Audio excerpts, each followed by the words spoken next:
What's going on YouTube? WickFlicks here, and today I'll be showing you how to do the warp explosion effect in Adobe After Effects. So without further ado, let's get into it. As you can see here, here's my composition here. Here's the artist. What we're going to do, we're going to rotoscope our subject. If you don't know how to rotoscope, you would come at the top here. Make sure your clip is selected down here and double click. And you'll see this nice little green thing here. So if I select this area, we're gonna select his body. So now everything outside of here will be gone. You can zoom in with your scroller and get those areas. If you want to go back, hold down the out button and just select the area, and you can see the open space will be removed. If I press space, the rotoscope will go on. Let's see if it catches everything. Personally, this is my favorite part about rotoscoping. It's very easy, clean, and quick. Everything is rotoscoped. If we go back to our composition up here to the top left, as you can see, the transparency background is here. And if we press space, we can see that everything's gone. We're going to duplicate this clip. So let's just rename these. So now that we have those clips out the way, for our roto, we're going to want to erase the first rotoscope on our third clip, just so we have our background. We're gonna have to erase that rotoscope as well on clip 2.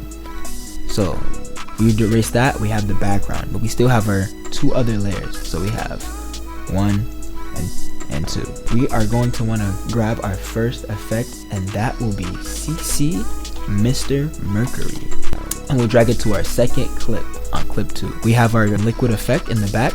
As we're here on our first effect on CC Mercury, we're going to want to come to our velocity and bring our velocity to 20.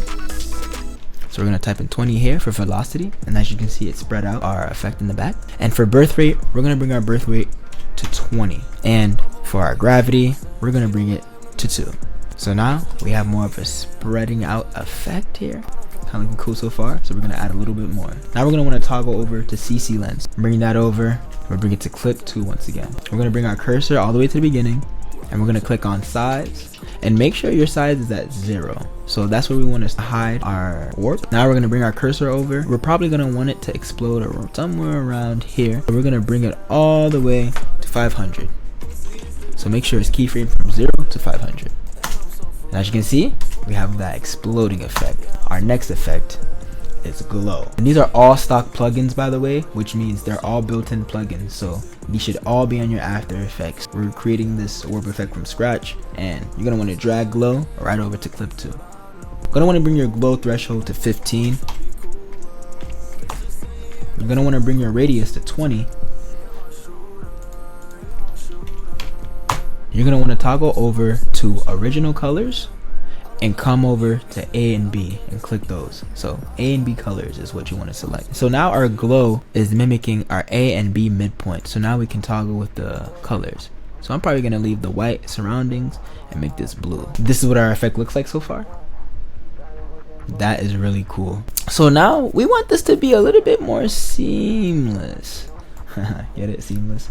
So we want this effect to kind of pop in a little more. So what we're gonna do is go to optics compensation.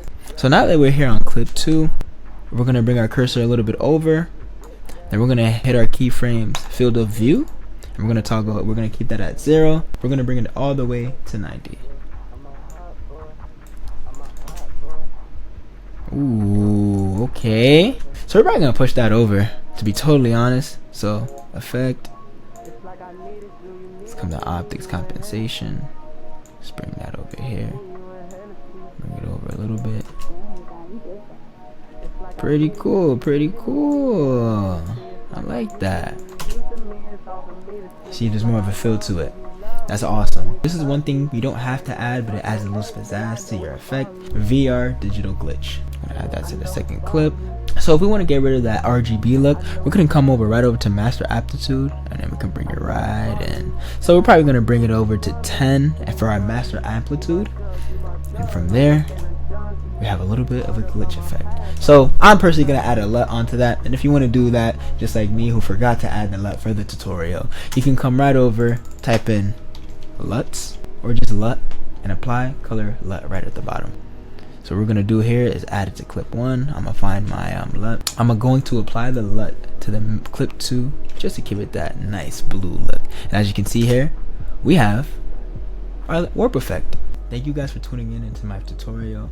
If you guys want presets so you guys don't have to go in and dig in and do everything manually, you can go to Brian Delamata's website and download his motion warp pack and his liquid explosion packs. Use my coupon code WickFlicks and get a 5% off discount on any purchase you get, so go check them out. Thank you guys for tuning in once again. Go comment on tutorials that you guys would like to see, and I'm out of here.